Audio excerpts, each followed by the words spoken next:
It's our culture, our community, where tech and capitalism meet.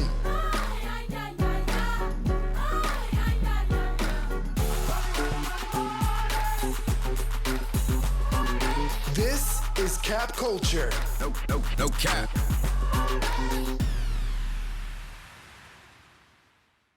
What's up, everybody? We here. We're here. Finally. About time. Finally. It's taking so long. It's the time. This is Cap Culture.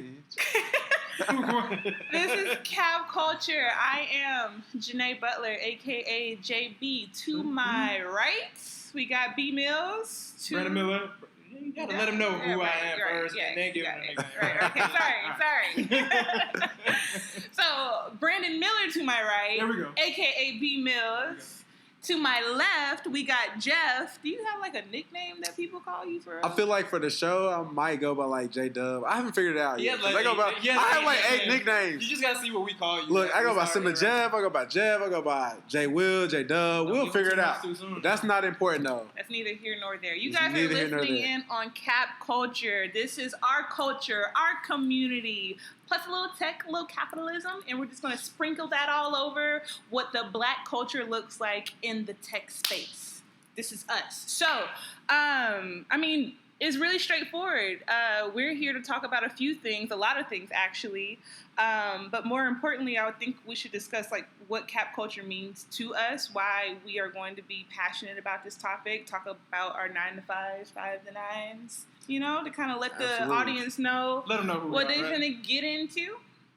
So I'm just going to start with BMills since he's over there with it. I thought you was just going to tee it up. It's okay. I'll tee it up. All right, so as Brandon Miller, a.k.a. BMills. Should I start with like who I am or like what cap culture means to me? What do you think? Are. Okay. Who are you? So I am a IT consultant. I went to school at Georgia Tech where I studied biomedical engineering. Originally from Denver, Colorado. Yes, there's black people there. Dang, I didn't know. I know how to snowboard. I be trying to figure it out. I already know the first and second questions everybody gonna ask you. Okay. Right, snowboarding and exactly. And there's black people. True, there. Okay. But now, so where I am right now, I am, like I said, an IT consultant where I focus on like implementations and operations consulting for life science and consumer products companies. So I'm like really in the tech space right now. But on top of that, at my company, I also lead our diversity council. So all things like diversity and inclusion, how we recruit, how we retain, all that. Yeah, exactly. In corporate America, right? I'm sure we're going to talk about that in a few episodes. Right. So I lead that effort at my company, which it's pretty dope. It's what I'm really passionate about at the end of the day. 5 to 9. He has like 5 to 9. 13. You got a lot of shit, bro. You got a whole bunch of jobs. I'm going to say it in 30 seconds. Right, I feel like you Tommy. You got hella jobs. I'm right. So I'm an author. I co-authored a book.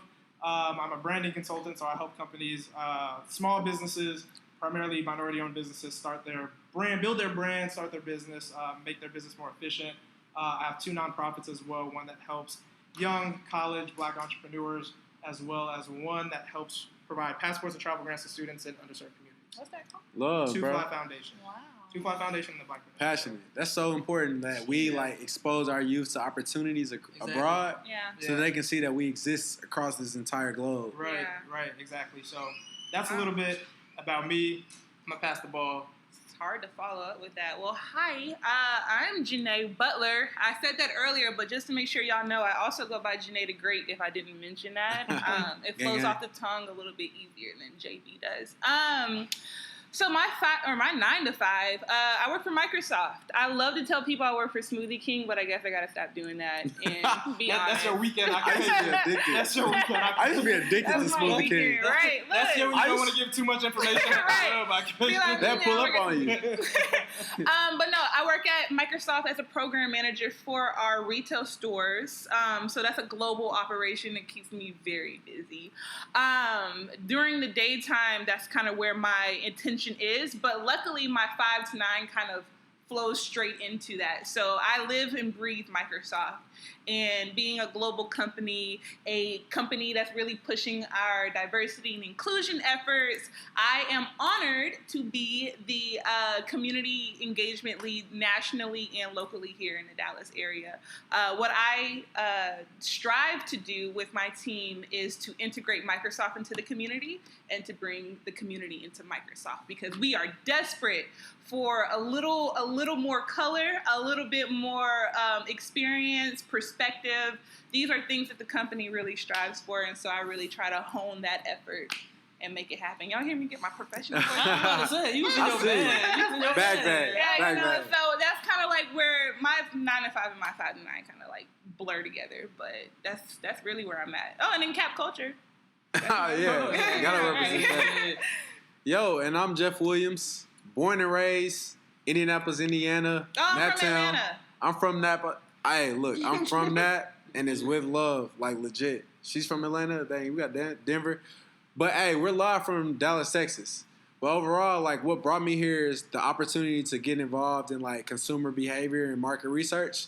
I'm passionate about figuring out like exactly like how people are leveraging our culture, leveraging our data to drive products. And I'm blessed to have the opportunity to be a consultant and work with like big brands that are looking to evaluate and improve how they're reaching consumers. So, you know, that's what I do full time. My 9 to 5 is it's in market research and shopper marketing. I'm technically considered a consumer insights analyst, senior. Just got to promote it or whatever. Let me hold it. Whatever. Hey, but my 5 to 9 is really centered on exposing our culture to opportunities in technology, and I think that's how it kind of blends with what we're doing here with Cap Culture. Yeah. Is that like back home in Indianapolis, Indiana, like where Salesforce is and all these tech companies are like coming. There's a huge disconnect with our community, like with black folks and like in technology. And it's like, these are the jobs of the future. We're so used to like Ford Motor Company and everything and relying on them. Now here's an opportunity for us to like have those same technical skills and apply them to avenues where we're essentially, you know, making more money, really having an influence on what the future is like. And the reality is, in my 5 to 9, is that like there's such an opportunity gap, there's such an educational gap, and why I feel like that blends with what we're trying to do here with Cap Culture is the fact that it's an opportunity for us to break down the nomenclature in technology, because it's really just the same shit. It's like what we're going through with everything else. Like all they try to do is use language as a barrier from like everything that we're doing, because ultimately like it's the same stuff. We already know, like we've been the culture, we've had the data. They're leveraging our data. They're leveraging all of our experiences. Yeah. You know, so like I've been passionate about that for I say certainly like 4 years. Yeah. You know, we got the Party Girl Ball. We got different things in Naptown where we're essentially my cousin and myself through BMills, our foundation, and our Black Hatch Fund. We're essentially investing in startup black companies that are focused in the tech space. Yeah. So that's what I do for my 5 to 9 when I'm not doing consumer behavior. Look, you also look. Hey, you are at the epitome. You're like where all this tech stuff started. Like legit. Oh, I didn't tell y'all my nickname. I got hella. We talked about it already.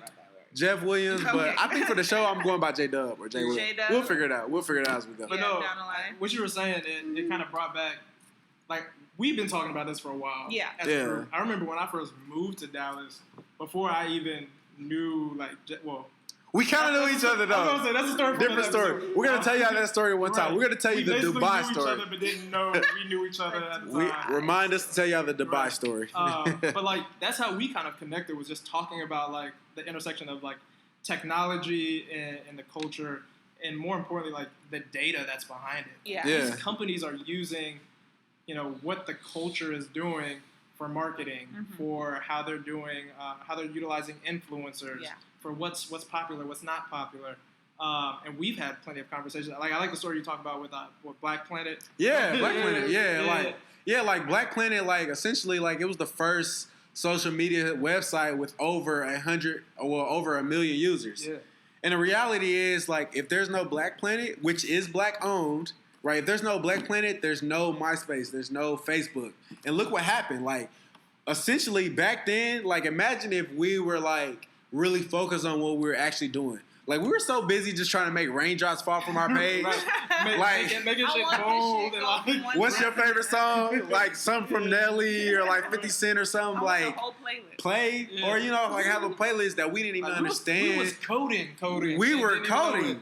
We were flirting with a six-figure skill, y'all. Look, flirting with a six-figure skill. And not only were we doing that, like, we are UX, you know what I mean? Like, our culture is like the rhythm behind that drives all this stuff. And like, even at 13, 14 years old, on Black Planet, on MySpace, like on Facebook, like, we were flirting with that, but there was a disconnect. Yeah. So hopefully, like, through Cap Culture, like, we can teach people how to, like, hopefully we can bridge that gap. Yeah. Right? Because not only were we doing that, but we also own the platform. Right. But to that point, like, this is what Cap Culture really means to us, and this is what we want you guys to get out of this. So this is an open discussion. We don't have all the answers, and we would hope that you guys would want to engage with the topics that we have, because we got plenty of them. And I'm going to let Jeff talk about the next one that we have coming up. But we do have an intense need for us to engage with each other, because we both, or all three of us, have our own perspectives and our own understandings of what CAP means. And so your input and your perspective is what's going to make this the most fruitful conversation. It's a dialogue at the end of the day. It Absolutely. is. It's a dialogue. It's a dialogue. If you know something we don't know, let us know. Some articles, some stuff that we could be beneficial from researching, let us know, Yeah, ultimately, like, at the end of the day, like, here is, like, we're bridging the gap in technology. We understand our culture. We know the numbers. Like, right now, under 23, like, Gen Z, 53% of Gen Z is, like, minorities. Yeah. Right. Like, at the end of the day, like, this is our country. I was about to say, by the year 2040, it'll be, I think, what did you say, like, under 35 or something like that? It'll be a majority minority. By 2040, it's going to be majority minority. But right now,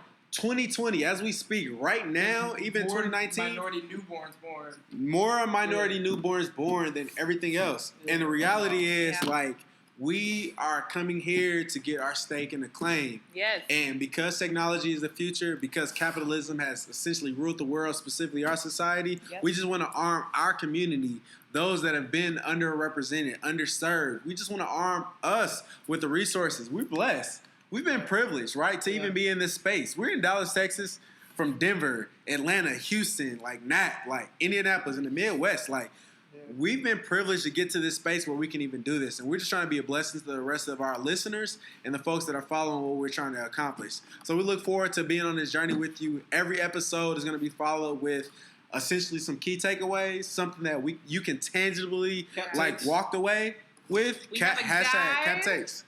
We have a guide, right? Resources. But more importantly, if you want to access any of that, you gotta follow us on the gram. So absolutely. Cap Culture Pod.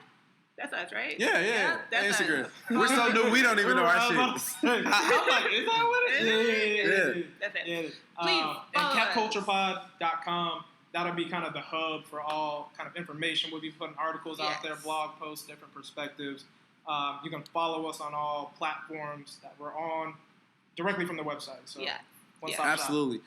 Right. So look, we just wanted to take this opportunity and this time as an opportunity to introduce ourselves individually as you walk through this journey. Reach out to us, comment on our videos, leave a review. Let us know. And this review, because we're not looking for 5 stars. We just want to know what you want to hear from us about technology. We want 5 stars. Okay, so we do want 5 stars. You know what they're doing. Really the focus as we're moving forward. We also just want to know what you want to hear from. If you have a dumbass question about AI or you don't know, look, BMills is AI specialist. I don't know anything about AI. This is what we're here. We're that cool teacher in 5th and 6th grade that inspired you to go to college. The one that came to class a little late. Right. Their shirt's a little wrinkly. So follow us on this journey. Wait. But I think before we hang up, I think we should give a little sneak peek of what's coming next. Yeah. And I think one thing that we've seen a lot in the past couple weeks is just what I call culture ambassadors, people that that name means something. You got Jay-Z, you got Beyonce, you got Rihanna. Meek. They're making Meek. Yeah, that came out the other day. That just happened. Making major moves for the culture, but also from a capital standpoint. They're making major business moves. Yeah. So what are we talking about next week? Yeah, so like to set the stage for everything that we're essentially trying to accomplish, when we talk about cap culture, that's really capitalism and capitalizing on our culture. For the most part, we've seen other cultures, we've seen American society take the fruits of our labor from whether it be slavery all the way up now to like what's happening with Twitter and social media. Like we're seeing how everyone else is taking advantage of our culture, and now we're trying to empower our community with those same tools to be able to essentially make sure that we get paid what we're owed. You know what I mean? Pay us in equity, like Beyonce said. So for our first episode, just to set the stage for what our series is, what this whole thing is about, we're essentially going to give you examples of how it's already working. So we're going to talk about Jay-Z. You know what I mean? We're going to talk about Nipsey. Look, we're going to talk about Nipsey. Long live Nipsey. You know what I mean? We're going to talk about Beyonce. We're going to talk about Rihanna. We're going to talk about some of the new news and the current events with respect to BMills. We're even going to talk about some of these partnerships in sneaker culture with Drake. Right? We're going to go take you a little bit through history of like everything where we were leveraging our culture, and we have celebrities that are leveraging our culture essentially to not only make a dime, but ensure that our community gets our proper ROI. Mm-hmm. And I know when we talk high level, exactly, it's all about the dividends, like our shirt, which you will see soon. But it's all about that. But essentially on this, I know, like, they're celebrities, they're millionaires, they're 1 in a million, what have you. But there are simple tools and there are simple tactics that we can take from that we can essentially apply to our everyday walking lives. Yep. That you can apply to your everyday walking lives. And we want to ensure that we equip you all with those tools as we essentially are walking in that same thing. Right. Yeah. You know what I mean? Whether it be with this podcast, whether it be with our t-shirts, whether it be with our events, to essentially ensure that we are owning our culture as well so that we can be the main, we are the main return on our investment. We are the people who essentially take advantage of our culture because it's ours. Absolutely. So stay tuned. We got a lot of good shit coming up for y'all. Can we cuss? Are we cussing? Hey, we cussing. Gang. We keeping it 100. A lot of good shit. I'm excited. Coming on the way for y'all. So remember, Cap Culture Pod is our Instagram name. Episode 1, the official, we're calling it Cultural Capital, but that may change depending on how we feel that day. Well, hey, and we keeping it 100 authentic. We keeping it 100. We're on a run. Exactly. We're like the life of Pablo. If y'all learned anything from this episode, we just here talking about what we think, what we feel. We're trying to uplift the culture, trying to build a community. That's what we're doing. Yeah. Join us. Catch y'all next time. Absolutely. Gang. We out. Peace. Blessings.